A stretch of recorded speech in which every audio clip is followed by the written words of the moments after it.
दोस्तों, क्या आपको भी लगता है कि कोई प्रोडक्ट या कोई टीवी या फ्रिज जो कि महंगा है, या कोई ऐसी चीज जो आप सस्ता कह के संबोधित करते हो? तो आज हम इसी विषय पे बात करेंगे दोस्तों, जिससे कि हम ये समझने में थोड़ी सी कोशिश करेंगे समझने की कि जो है महंगा और सस्ता शब्द क्या है और ये कहाँ पे किस तरीके से हम लोग इस्तेमाल करते हैं। आइए वीडियो को शुरू करते हैं।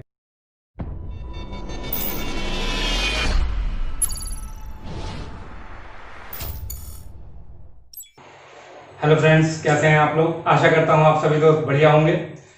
और दोस्तों, आज का ये जो वीडियो है ये आधारित है महंगा और सस्ता शब्द के ऊपर। अक्सर लोग मुझसे पूछते हैं कि सर ये चीज़ जो है काफ़ी महंगी है, या पर्टिकुलर एक टीवी है सोनी का, ये काफ़ी महंगा है अदर ब्रांड्स के मुकाबले। लेकिन जो महंगा और सस्ता शब्द है ये हर किसी के लिए नहीं आता है। वही पर्टिकुलर टीवी कई लोगों को सस्ता लगता है और कई लोगों को महंगा लगता है। कारण उसके पीछे कई हो सकते हैं। आपकी राय में क्या कारण होना चाहिए जिसकी वजह से कोई एक सामान जो है दो व्यक्तियों के लिए सस्ता या महंगा हो सकता है?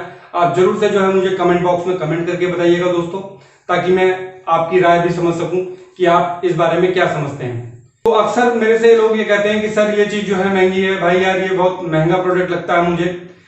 एक्चुअल में ऐसा होता नहीं है। अगर मैं किसी ब्रांड से रिलेटेड बात करूं, अक्सर लोग ब्रांडेड चीजों को ही ज्यादा महंगा बताते हैं।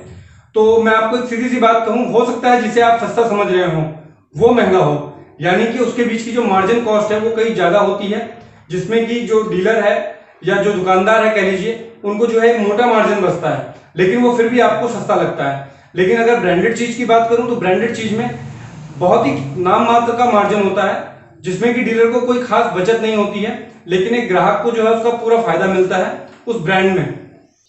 इसीलिए आपने अक्सर देखा होगा कि लोग जो है सस्ता सामान बेचते हैं या सस्ता सामान खरीदते हैं। उसके पीछे धारणा यही होती है कि यदि कोई दुकानदार सस्ता सामान बेचता है, यदि मैं दुकानदार हूं, मैं आपको सस्ता सामान बेचता हूं, तो मुझे ये फायदा होगा कि मैंने आपको सस्ते में सामान दिया और साथ ही साथ मैंने उसमें एक अच्छा खासा मुनाफा भी कमाया। लेकिन अगर मैं आपको वही सामान कोई ब्रांडेड कंपनी का देता हूं तो वो आपको भी महंगा लगेगा और मुझे उसमें मुनाफा भी बहुत कम मिलेगा। मैं सोनी टीवी की बात करूं तो काफी महंगा प्रोडक्ट है। तो अक्सर लोग जो है ये कहते हैं कि सोनी का जो टीवी है वो काफी ज्यादा महंगा होता है। लेकिन अगर मैं उसकी खूबियों की बात करूं, अगर आप उसकी खूबियों के अनुसार उसकी जो है कीमत तय करेंगे तो वो आपको बिल्कुल ऐसा लगेगा कि उसकी कीमत जो है एकदम सही है। और वहीं अगर मैं कई नॉर्मल टीवीज की बात करूं जो आपको लोकल ब्रांड्स मिलते हैं, जो आपके जिन्हें हम सस्ता कह सकते हैं, टीवी जो सस्ते लगते हैं, उनमें कई सारे फीचर्स ऐसे होते ही नहीं है जो किसी एक अच्छी कंपनी में आपको देखने को मिलेंगे। कोई भी वस्तु ले लेते हैं, यदि मैं बात करूं टूथपेस्ट है, घड़ी है, कार है, टीवी है, कोई भी ऐसी चीज जो कि अलग अलग लोगों के लिए अलग अलग राय रखती हो। एक कार जिसकी कीमत आपको हो सकता है कम लगती हो या सस्ता कह लीजिए, वही जो है कार दूसरे व्यक्ति को जो है हो सकता है महंगा लगती हो। तो ये चीजें अलग अलग लोगों पर निर्भर करती हैं। इसलिए महंगा और सस्ता मेरे हिसाब से जो है सिंपली आपके पॉकेट पे निर्भर करता है। यदि आपकी पॉकेट अलाउ कर रही है तो हो सकता है वो सामान आपको सस्ता लगने लगे। यदि आपकी पॉकेट अलाउ नहीं कर रही है तो वो सामान आपके लिए महंगा हो जाता है। तो ये बहुत बारीक चीजें हैं, ज्यादा मैं इसको नहीं कहना चाहूंगा। लेकिन हर एक महंगा सामान जिसे हम लोग कहते हैं कि महंगा है, ये वास्तव में महंगा नहीं होता है।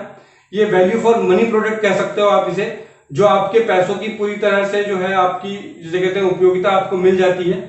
जैसे मार्केट में आने वाला एक पेस्ट है, अगर मैं एक पेस्ट की बात करूं तो हो सकता है एक 50 रुपए वाला पेस्ट किसी के लिए महंगा हो और वही 50 रुपए वाला पेस्ट किसी के लिए सस्ता हो।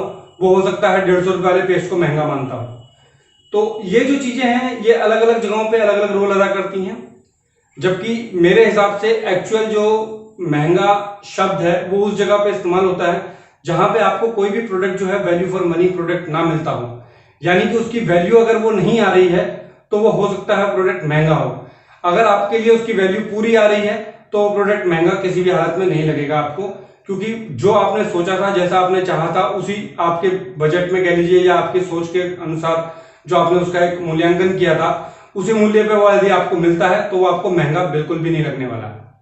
जैसा कि मैंने अभी एक टीवी के ऊपर बात करी, तो टीवी हो सकता है सोनी का कोई टीवी के ऊपर मैं बात कर लूं तो ब्रांडेड टीवी है, हर कोई जानता है कि काफी प्रसिद्ध है और वो खूबियों के लिए प्रसिद्ध है, अपनी पिक्चर क्वालिटी के लिए, साउंड क्वालिटी के लिए। जैसी उस टीवी में साउंड आपको सुनने को मिलती है, बहुत कम ऐसे ब्रांड्स हैं जिनमें वो आपको साउंड सुनने को मिलेगी। और वहीं अगर पिक्चर क्वालिटी की बात करूं तो वो भी आप जानते हैं कि बहुत ही बखूबी पिक्चर इंजन है सोनी के अंदर जो यूज किया जाता है। और मार्केट में जितने भी ब्रांड्स आते हैं आपने देखा होगा कि बहुत नाम मात्र ही हैं जो कि पिक्चर इंजन उनके टीवी में मिलता है। तो ये कई सारी चीजें हैं जो आधारित हैं इस बात पर कि उसकी कीमत क्या होने वाली है। इसीलिए कई लोगों को जो है वैल्यू फॉर मनी प्रोडक्ट लगता है, तो उन्हें वो बिल्कुल भी महंगा नहीं लगता है। आशा करता हूं दोस्तों आप लोग समझ गए होंगे कि क्या महंगा है और क्या सस्ता है। ये सिर्फ और सिर्फ हमारे जो दिमाग की उपज है उसके ऊपर डिपेंड करता है।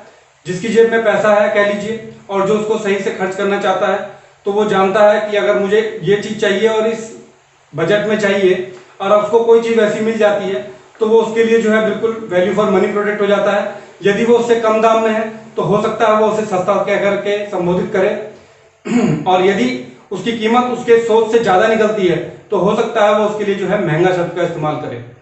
तो यही सब चीजें हैं। और आपकी क्या राय है जरूर से मुझे कमेंट बॉक्स में बताइएगा दोस्तों। यदि आपको ये वीडियो पसंद आई है तो जरूर से इस वीडियो को लाइक कीजिएगा दोस्तों और अधिक से अधिक शेयर कर दीजिएगा। और मैं आपसे मिलता हूँ नेक्स्ट वीडियो में, तब तक के लिए बाय बाय फ्रेंड्स।